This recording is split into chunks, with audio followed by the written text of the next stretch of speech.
Hello fellow cinephiles, the Film Dude here, thanks for joining me again.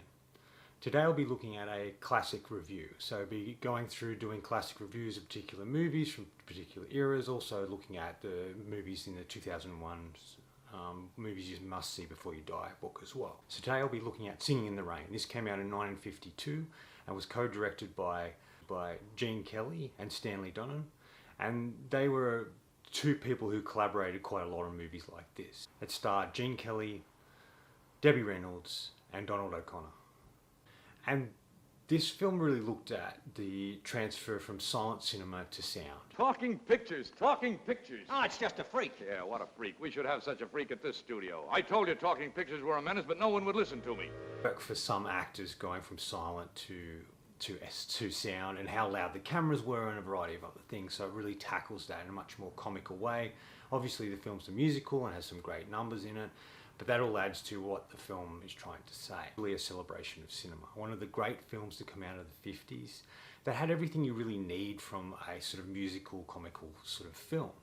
Great actors, great musical numbers, great music, it looked great, it was very humorous, and it was telling a realistic story of something that transpired years and years prior to the film. There's something about the 50s that I really like, movies that came out in that era, the way they looked, the colours that they used, the way they were shot, the actors that were around at that point in time, and this really encapsulates that in such a great way.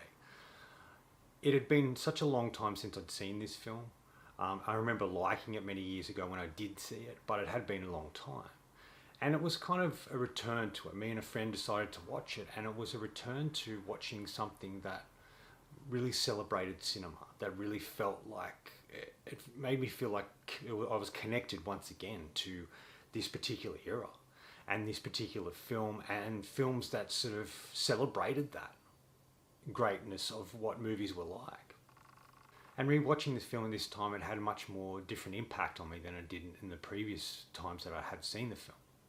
This had such a different impact on me this time round, like the celebration of cinema, the ideas that were in it, and the something that felt like I was reconnecting to movies again. With all the movies that come out these days, getting what makes movies great in the first place, and what made movies great in that particular era and eras that followed. It's like we've forgotten that. It's all about money, sequels, prequels, remakes, and I just feel like we've lost the art of storytelling and the art of making a great cinematic film. Don't get me wrong, there are still directors out there doing that on a grand scale, like Christopher Nolan and directors like that who are really pushing the boundaries of things, James Cameron. But I just feel like the majority of filmmakers are losing the essence of that. And it was good to return to a film that was talking about these things and was showing cinema and how it used to be. Yes, the film is set, made through the studio system, so there is a controlled aspect to it, but that's what made it so great. The sort of backlots that the film was shot on, the great sets and set design, the musical numbers with the sets in the background, how great they were. It just really showed the craftsmanship that went into making movies back then. Acting wise, the three leads are fantastic. There's some great character actors in it as well who do a fantastic job. The sort of standout in the sort of comical aspect is Jean Hagen, who's hilarious in the film. She plays this really well-known actress, and throughout the film they don't let her speak, and you're not quite sure why they don't let her speak. Obviously she's from the silent era and all her films are based in that sort of world. We don't hear her talk. Then you finally hear her talk. And you understand why. She has this high-pitched voice that does not serve and do well for movies, for sound films. And we sort of see how that falls apart for her. And she's hilarious in it, does a fantastic job. There's this really wonderful sequence in it that always makes me laugh, where they're trying to do sound. They've got the cameras going. They've got the microphones in particular hidden within the clothing of the actors themselves. And she keeps turning away from the mic and keeps doing all of these things, and it's such a hilarious scene. But she's a real standout here besides the three mains. She's just really funny and clever and well written, and she has a ball with this role. But the three leads are what makes the film stand out. Gene Kelly, I'm not usually a huge fan of him. generally, but this is definitely one of my favourite roles of his. I think he's great and he's very comical. He suits the character really well. And I love his dancing. I love how it's sort of very simple and basic dancing. Like, obviously a lot of work goes into it and it takes a lot of time to craft something like that. But there's just something about the way that he does it that sort of makes it more simple. Like he said, sort of dancing for the average man, and I like that. He plays Donald Lockwood, the sort of leading man, the very famous sort of character within the story. And he's this guy that does transition really well from silent to sound, but he still is overacting a lot of times. And it's his performance that really makes that particular aspect stand out. And the other two in the cast, I think Donald O'Connor is fantastic. He's much more of a standout to me than Gene Kelly. He's much more of the comical character, the character that comes in and lightens things up or does something stupid. And he's kind of the silly man to Gene Kelly's straight man. And it kind of works really well because they have great chemistry together, and their dance sequences together are great. While they're in time and they dance in unison, there is certain aspects of their dancing that's different that really suits the characters they're playing. And I think this was really great, whether they meant to do that or not. It just serves so much more to adding these dance sequences to the story it's telling itself, rather than just being colourful and entertaining sequences. They add to the story in some way, or add to who the character really is. And I think that was really great as well. And of course, Debbie Reynolds. She's great. She's the in the middle of these two interesting men.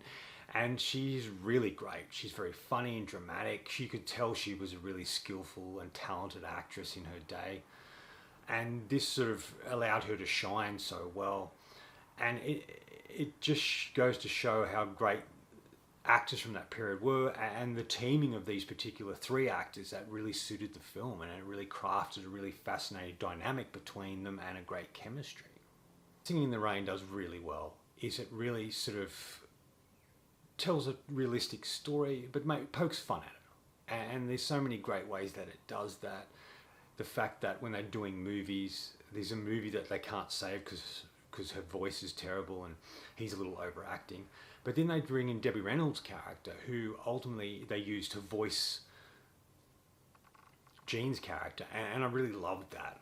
And that sort of ultimately is the film it's ultimately a peek behind the curtain of what transpires in these particular movies sometimes, and the lengths that the filmmakers and studios and producers go to really sell what they're trying to. There are a number of sequences in this film I love. I love the opening where Gene Kelly's character, Donald Lockwood, is telling the story of how he became who he became, but what he's saying is a completely different contrast to what actually happened. And that makes these sequences much funnier.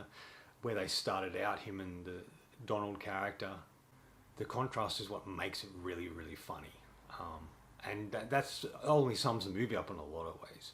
Sometimes the images that we're seeing don't match what actually is happening. Sometimes what's mentioned in a character talking about things isn't quite exactly what it seems. And there is a sequence where Debbie Reynolds' character sings for Gene's character, but it's actually Gene singing. I thought that was really clever in real life. But in real life, it was actually overall a very entertaining and colourful film that's well directed. The dance sequences are fantastic. The performances are even better. The era it's set in is great. The story they're telling about cinema in behind the scenes is really clever as well. It has some great set pieces and some really great musical sequences. Obviously, Singing in the Rain, that sequence that Gene Kelly sings is fantastic. And apparently he was really sick at the time of doing that with a fever of 103. And it was sort of like he just on with the show, as they used to say in those particular days. But originally that song was meant to be sang by all three leads, them coming out of a restaurant and sort of singing it, but it's ultimately shifted towards Kelly's character, Donald Lockwood, and it works perfectly, in my opinion, just having him do it rather than all three of them. I think a lot of filmmakers, studios and stuff can really look back at this particular era or earlier eras and look at the films that worked, the films that celebrated cinema, the films that were really about what made movies movies. And we return to something like that. With Richard Linklater's latest film, the making of or behind the scenes of Breathless, the French Jean-Luc Godard film, is wonderful. And it celebrates things and it shows things in a different light. And these are the films I really want to see. I want to see them celebrating cinema in a much more creative and interesting way. Now, I'm not condemning every film that came out recently. I do like a lot of the movies that came out, especially in the horror genre, but I just feel a lot of them are lacking something, and this was a great example of what they may be lacking. And not only, rewatching this film not only made me appreciate it more and look at it in a completely different way, it also helped me see films differently once again. So returning to movies I'd seen many times and seeing them from a different perspective, a different idea. And this was the film that really sent me on that journey. Not saying I wasn't doing that before, but I'm looking at movies in a particular way now because of it. And made me want to rewatch all of these old movies. Hence why I want to do a lot of the older reviews and why I want to do the classical reviews such as this, because I really want to get to the essence of what these films are talking about, the impact that they had on me and the impact they had on audiences and how they've lived the test of time. And Singing in the Rain is a perfect example of that. It's in a lot of favourite lists. It's in a lot of favourite lists. It's been around for a long time. It's referenced and talked about still to this day. And that's the other thing too about movies like this. They turned into classics. Where today, so many movies we see now, they might be great when we first see them. We may not like them when we first see them. But ultimately, they're sort of forgotten now. And I know we have streaming and there's a lot of physical media anymore that's easy to access, especially for us in Australia. But there's just something about the films from yesteryear that last the test of time. And it is just because of the way they're made. It's the characters that are played. It's the stories that are being told. And it's just about them spending a bit more time in developing it and really thinking about what the audience really wants. Directors like Ryan Coogler, maybe Spielberg, especially early Spielberg, and directors like that are really trying to get back to the essence of cinema. And I think they do such a great job in their execution of particular movies that it makes it exciting again. I feel we've lost the excitement for cinema like this. And it's good to see that movies like this do exist and have lasted as long as they have. So Debbie Reynolds was not a dancer for Singing in the Rain. Her background was more as a gymnast, and she could sing, I guess, and she was very colourful in her performances. But she worked so well in the film. And Donald O'Connor was a heavy smoker, so all those dance sequences he did that pushed him above and beyond, he would end up in a hospital bed for a long time after those particular sequences because they were just so hard on his body. And because he smoked, he had such trouble a lot of times keeping up with Gene Kelly and the dancing that he wanted and the dancing he was doing. At the essence, I think the film is, it's a satire and it's making fun of a particular period of time and the evolution of cinema from silent to sound. But at the essence, it's really about people following a dream, people trying to do this something they've always wanted to do. Whether it's Donald Lockwood, trying to break free of this sort of role he's playing and sort of doing more musicals and stepping into sound and knowing he can do it, but he can't do it with the person he's with, and it's just about what he has to do to accomplish his goals. The Donald O'Connor character, sort of his sidekick, but it's also, he wants to be seen as well. He wants to be part of things. He wants to do the dance sequences and be the comical element to the film. And Debbie Reynolds' character is someone who's fighting to break into the industry and find a way into what she wants to do. And I think that's really what the film's talking about. It's really about these people following a dream and doing everything they can to do it. It just so happens that all three of them come together and able to help each other to achieve that. And it's also a film that looks at relationships and looks at how difficult they can be in that particular world. And perception of things, of how things seem that aren't really what they are in reality. And this sort of exposes that in a lot of ways, which makes it such a great film and a great satire on this particular industry. It's a film I've returned to time and time again, and I've drawn different things from it. It's definitely a movie I recommend if you haven't seen it, if you like classic cinema, especially movies from the 50s. I know there's a lot of people who probably aren't musical fans, but this is definitely worth your time. If there's one musical you see in your life, this should be it. It has all the elements that you really require from not only a musical, but also a movie. And if you haven't seen it, definitely check it out. Anyway, that's it. That's my review for Singing in the Rain. I hope you enjoyed it. If you did, please subscribe down the bottom and follow me on Letterboxd. Otherwise, until next time, enjoy the movies.